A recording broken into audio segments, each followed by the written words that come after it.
Graphing the tangent and cotangent functions.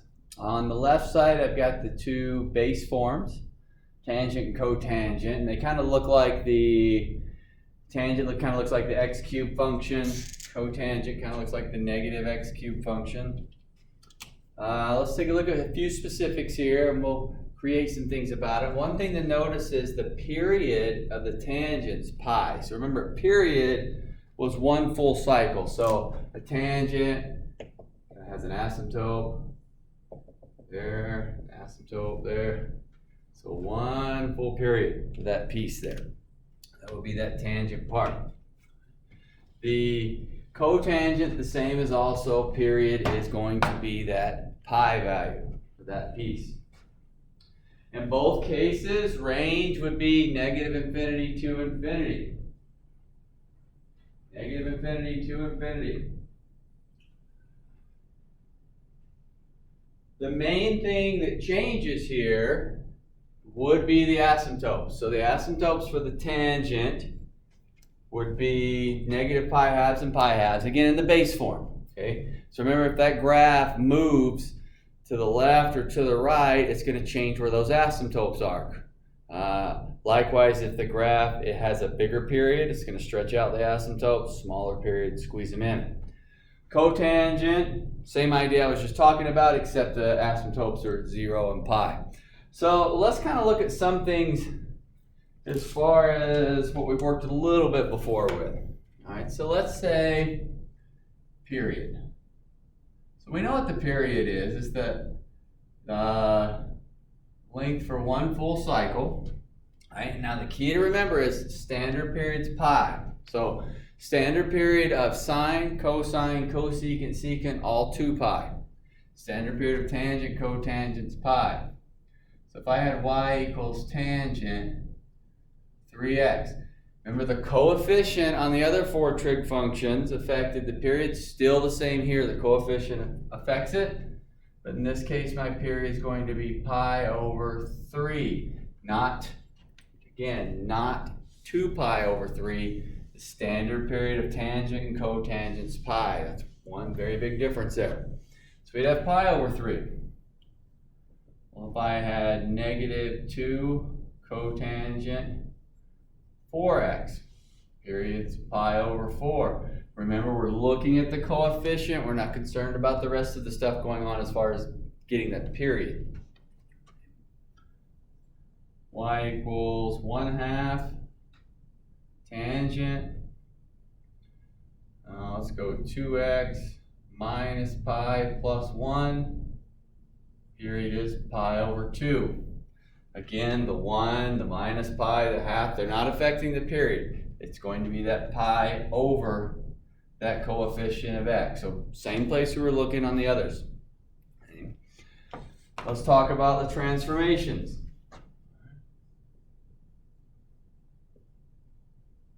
Transformations or shifts. This was that phase shift, vertical shift that we've seen before. So it just means which way did the graph move. A couple of examples up here. Let's go 2 tangent x minus pi plus 3. So remember, the pluses and minuses are indicating where it moved. So this graph would be inside's minus. We're going to go right pi, outside's plus, up 3.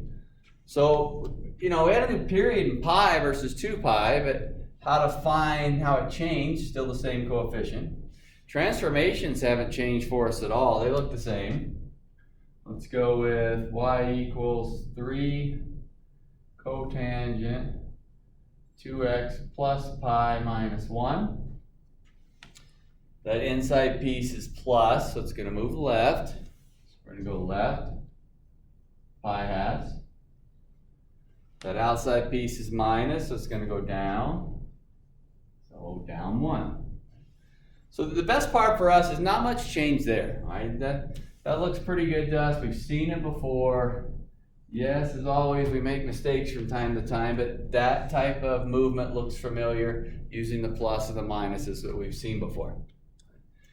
The definite new piece would be the asymptotes. Now we saw some asymptotes in the cosecant and secant, and we can develop those by just doing the reciprocal of that sine and cosine. The best part about the asymptotes of the tangent and cotangent is they bookend the graph.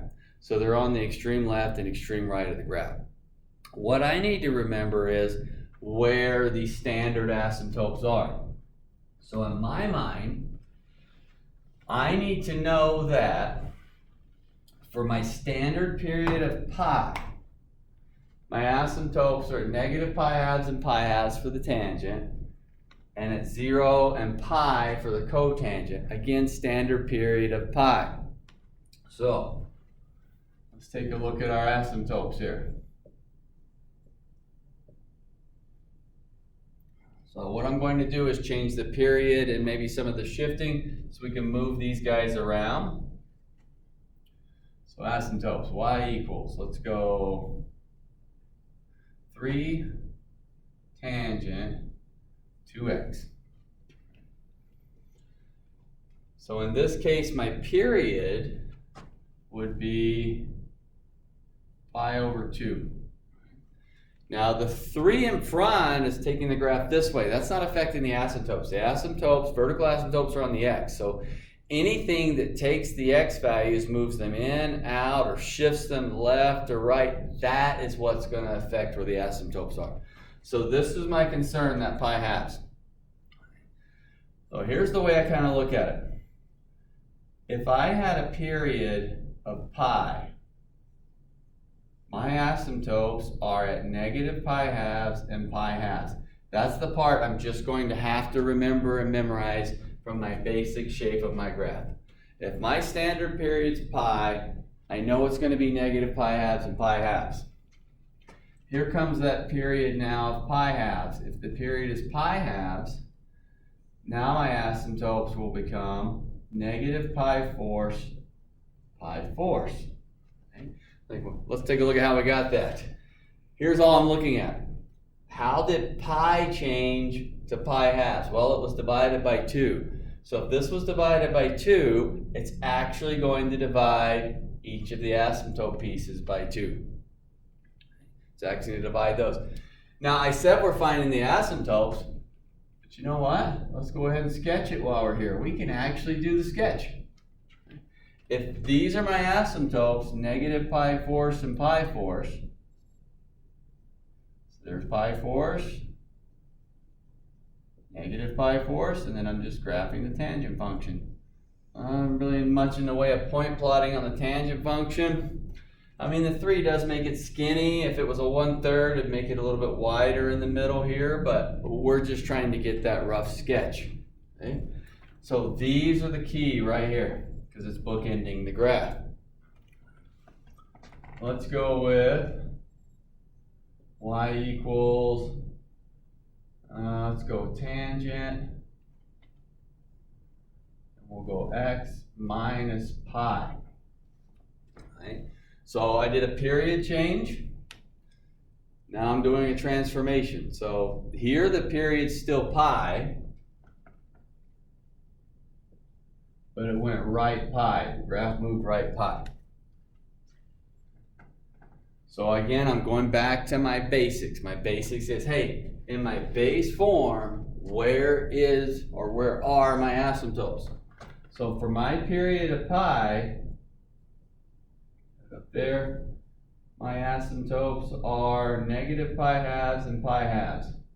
That is the part I have to commit to memory. For my standard basic graph, it's negative pi halves and pi halves. Well, my graph moved, okay? My graph moved right pi. So if I'm going to go right pi, if I go right pi from negative pi halves, I'm at pi halves. If I go right pi from pi halves, I'm at 3 pi halves. There's my 2 asymptotes. So again, I said negative pi halves plus pi, pi halves. Pi halves plus pi, 3 pi halves. There's my 2 asymptotes. Here comes my sketch. So I'll go pi halves right here. 2 pi halves, there's 3 pi halves. And here comes the graph.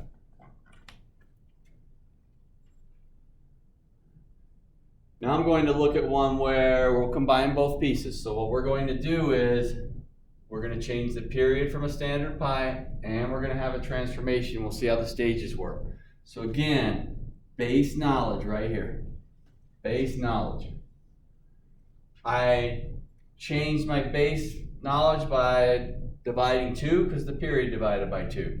I changed my base knowledge by moving to the right because the graph moved to the right. That base knowledge was key. So now let's combine both pieces in there. Let's say 3y equals 1/2 tangent 3x plus, let's go 3x plus pi. Give something.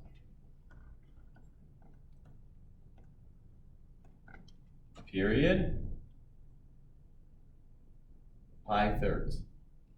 Pi over 3. Graph is moving left. Pi thirds. Left for the plus, pi thirds. So my asymptotes, standard, are going to shrink down because the period shrinked, and then they're going to pick up and move left. Still base knowledge. Period of pi. My asymptotes, negative pi halves, pi halves. My period is now pi thirds.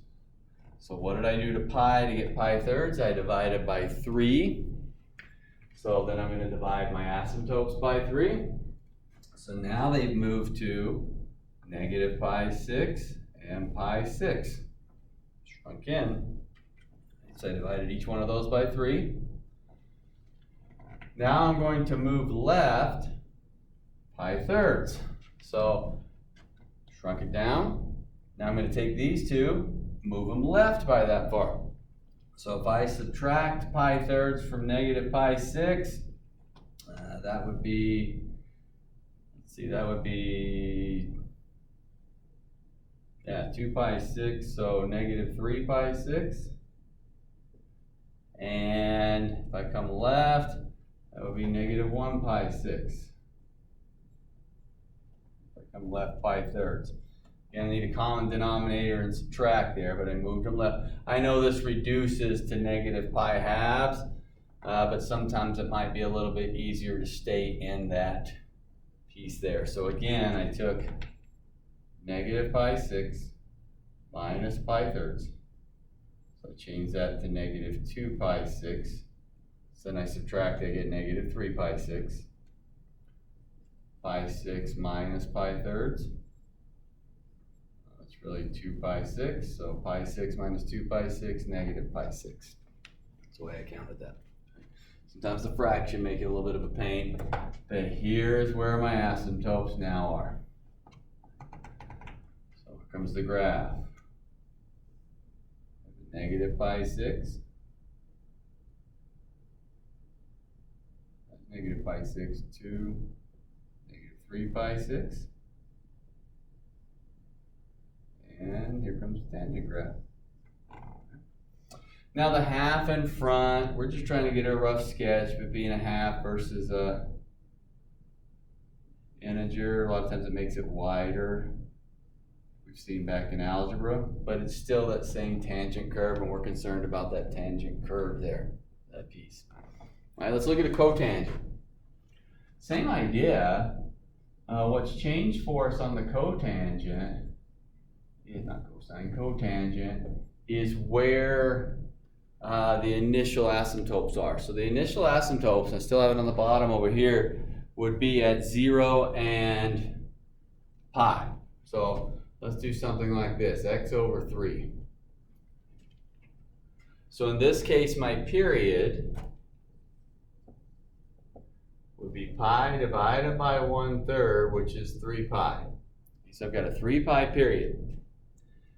The base knowledge is key. So in my mind, when I'm thinking of a cotangent, this is the part where the memorization comes in. I need to remember that if the period's pi, that the asymptotes are 0 and pi. You remember if the period's pi, the asymptotes are 0 and pi. So if I had then my period 3 pi, okay, what did I do to pi to get 3 pi? I multiplied it by 3. So that means they're now 0. Again, 0 times 3 is 0. And 3 times pi is 3 pi. So now there's my two new asymptotes. So if I get a sketch, see 1, 2, 3 pi. There's a 0. And the cotangent is going to come down through the middle here. Out that 3 pi. Still, that base knowledge is the key. Let's get another cotangent up here. I'm going to make this one a little bit more elaborate so we can kind of look at what we're working with. Let's go y equals 1/3 cotangent.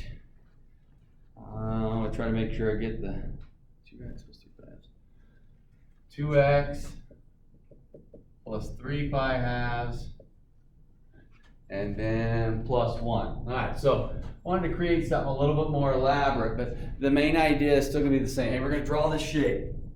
I need to know where these asymptotes are. Yes, I've got some shifting going on and so forth, but I need to know where those guys are so I can get the shape in between there. So we're going to identify what's going on here.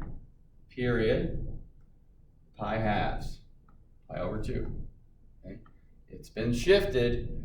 We're going to go left, 3 pi halves over 2, which is actually left 3 pi fourths.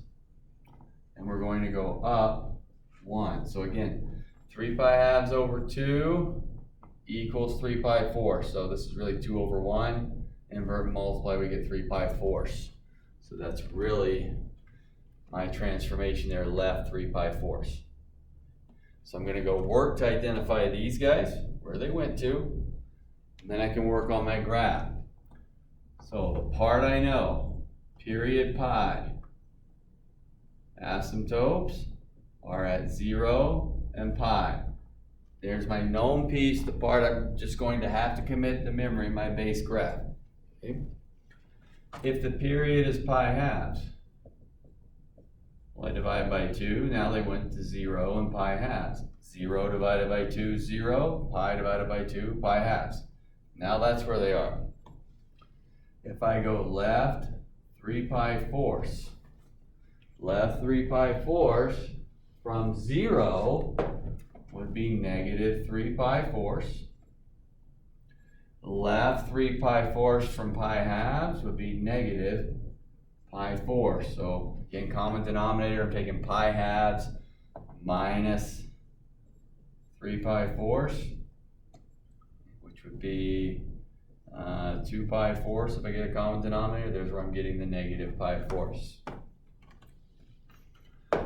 So I've got a negative 3 pi fourths and a negative pi fourths. So get those down. Here's negative pi fourths, 2, here comes 3 pi fourths.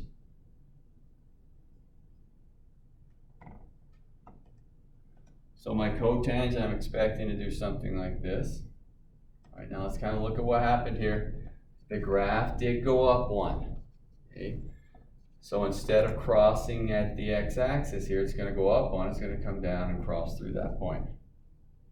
So you really only moved, still the same shape. We moved 1 point, up 1. The other graphs I had up here didn't shift up or down any, but if you go back and put, say, a minus or a plus on the end, then it's just going to move where it's crossing the x-axis, either down or up based on the minus or the plus. Okay? These guys are still the key. Okay? So we need to go make sure that we know our base ones, whether it's tangent or cotangent. And then you don't have to make a chart like this, but I think it's really helpful because you can go, all right, here's my base ones. All right, divided by 2. Let me divide them by 2. Okay, I moved left 3 pi fourths. Let's move these two left 3 pi fourths. Now I can plot them. Gets me right what's bookending the two graphs. The graphs, there's not that much to drawing them. As far as their shape, sine, cosine, definitely a lot more work. Cosecant, secant, more work because I use the sine and cosine. These we don't need as many points, but we gotta have these guys. So I think it is nice to work in stages, and if you look back at the previous problems I did, the first thing I listed was, hey, my known, and I moved it by the period if there was a period change, and I moved it by the shift if there was a transformation change.